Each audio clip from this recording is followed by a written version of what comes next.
ಕನ್ನಡ ಒಳಗೆ ಶೇರ್ ಮೂವಿದ ಒಂದು ಟ್ರೈಲರನ್ನು ರಿಲೀಸ್ ಮಾಡಿ ಭಾಳಷ್ಟು ದಿನ ಆಗಿತ್ತು. ನನಗೆ ಇದು ಕಣ್ಣಿಗೇನ ಬಿದ್ದಿರಕ್ಕಿಲ್ಲ, ಏನೋ ಗೊತ್ತಿಲ್ಲ, ಒಂದು ಸರ್ಪ್ರೈಸಿಂಗ್ ಮೂಮೆಂಟ್ಲಿ ಇವತ್ತು ನನಗಿದು ಕಣ್ಣಿಗೆ ಬಿತ್ತು.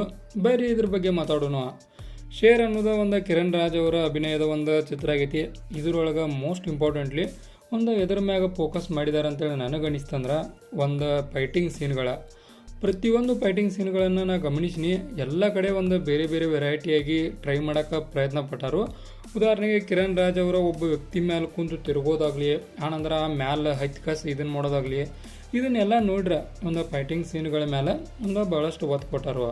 ಇನ್ನು ಸ್ಟೋರಿ ಲೈನ್ ಹೆಂಗಿರ್ತದೆ ಅಂದ್ರೆ, ನಮ್ಮ ಕಿರಣ್ ರಾಜ್ ಅವರ ಒಂದು ಬ್ಯಾಕ್ಗ್ರೌಂಡ್ ಯಾಕೋ ಸ್ವಲ್ಪ ಮಟ್ಟಿಗೆ ವೀಕ್ ಇರೋ ಕಾಣ ಐತಿ.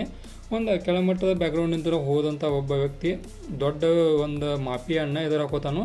ಅಂದ್ರೆ ಆ ಒಂದು ಗ್ಯಾಂಗ್ದವ್ರು ಏನು ಮಾಡತ್ತಾರಂದ್ರೆ ಒಂದು ಇಲ್ಲಿಗಲ್ ಆ್ಯಕ್ಟಿವಿಟೀಸನ್ನು ಮಾಡತ್ತಾರ. ಉದಾಹರಣೆಗೆ ಒಂದು ಆರ್ಗನ್ ಇದನ್ನು ಮಾಡೋದಾಗಲಿ, ಸಪ್ಲೈ ಮಾಡೋದಾಗಲಿ, ಈ ರೀತಿಯಾಗಿ ಏನೋ ಒಂದು ಮಾಡತ್ತಾರೋ. ಅದ ಒಂದು ಪೊಲೀಸರ ಕಣ್ಣು ತಪ್ಪಿಸಿ ಮಾಡತ್ತಾರೋ. ಪೊಲೀಸವರ ಇನ್ವಾಲ್ವ್ಮೆಂಟ್ ಕೂಡ ಐತಿ. ಅದನ್ನು ಒಂದು ತನಿಷಾ ಅವರ ಈ ಒಂದು ಮೂವಿ ಒಳಗೆ ನಿಭಾಯಿಸಿದಾರು. ಅಂದ್ರೆ ಆ್ಯಸ್ ಅ ಪೊಲೀಸ್ ರೋಲಾಗ ಅವ್ರು ಇರ್ತಾರೋ. ಅವರು ಕೂಡ ತಮ್ಮ ಬೆಸ್ಟನ್ನು ನೀಡಿದ್ದಾರೆ ಅಂತೇಳಿ ನನಗನಿಸ್ತು. ಇನ್ನು ಒಂದು ಏನು ಇದನ್ನು ಮಾಡ್ತಾರಲ್ಲ ಇಲ್ಲಿಗಲ್ ಆ್ಯಕ್ಟಿವಿಟೀಸ್, ಅದರ ವಿರುದ್ಧವಾಗಿ ನಮ್ಮ ಕಿರಣ್ ಅವರ ರೊಚ್ಚಿಗೆ ಹೇಳುವುದನ್ನು ಈ ಒಂದು ಮೂವಿದ ಸ್ಟೋರಿ ಲೈನ್ ಆಗೈತಿ.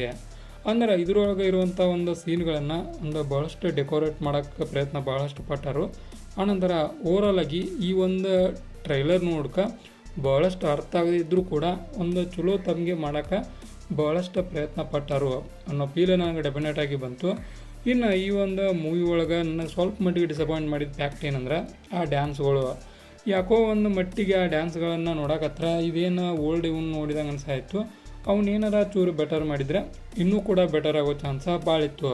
ಇನ್ನು ಈ ಒಂದು ಮೂವಿ ಒಳಗೆ ಯಾರ್ಯಾರು ಅಭಿನಯವನ್ನು ಮಾಡಿದಾರಲ್ಲ ಅವರೆಲ್ಲ ತಮ್ಮ ಬೆಸ್ಟನ್ನು ನೀಡಿದಾರು.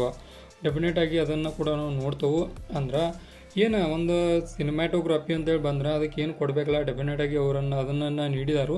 ಅದರೊಳಗೂ ಒಂದು ಏನದ ರೌಡಿಸಮ್ ಅನ್ನೋದು ಇಲ್ಲ, ಅದ್ರ ಮ್ಯಾಗ ಫೋಕಸ್ ಇರೋದರಿಂದ ಭಾಳಷ್ಟು ಡಾರ್ಕ್ ಕ್ಯಾರೆಕ್ಟರ್ಗಳನ್ನು ಇಂಟ್ರೊಡ್ಯೂಸ್ ಮಾಡಿ ಕೊಡಬೇಕಾಗೈತಿ.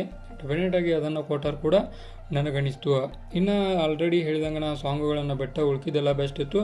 ಹೀರೋಯಿನಿ ಅವರು ಚೂರು ಇನ್ನೂ ಬೆಟರಾಗಿ ಪರ್ಫಾರ್ಮೆನ್ಸ್ ಮಾಡಬೇಕಿತ್ತು ಅನ್ನೋ ಫೀಲ್ ನಂಗೆ ಡೆಫಿನೆಟಾಗಿ ಬಂತು.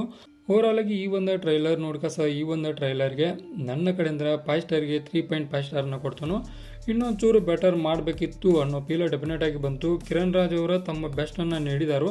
ಅವರನ್ನು ಹೊರತುಪಡಿಸಿ ಉಳ್ಕಿದವರ ಚಲೋ ನೀಡಿದಾರು ಇಲ್ಲಂತಲ್ಲ, ಇನ್ನೂ ನೀಟ್ ಬೆಟರಾಗಿ ಮಾಡಿದ್ರೆ ಭಾಳಷ್ಟು ಬೆಟರ್ ಆಗೋದಿತ್ತು ಈ ಒಂದು ಟ್ರೈಲರ. ಇನ್ನು ಸ್ಟೋರಿ ಲೈನ್ ಭಾಳಷ್ಟು ಅರ್ಥ ಆಗದೆ ಇದ್ದರೂ ಕೂಡ ಒಂದು ಕಾನ್ಸೆಪ್ಟ್ ಕ್ಲಿಯರ್ ಐತಿ. ಓಕೆ, ಇದಾಗಿತ್ತು ಒಂದು ಶೇರ್ ಮೂವಿದ ಒಂದು ಅಫಿಷಿಯಲ್ ಟ್ರೈಲರ್ ರಿವ್ಯೂ. ಇದೇ ಥರ ನಿಮ್ಗೆ ಇನ್ಫಾರ್ಮೇಟಿವ್ ವಿಡಿಯೋಗಳು ಬೇಕಾದರೆ ಚಾನಲ್ ಸಬ್ಸ್ಕ್ರೈಬ್ ಮಾಡ್ಕೊರಿ. Video informative like ಕೊಟ್ಟೋಗ್ರಿ.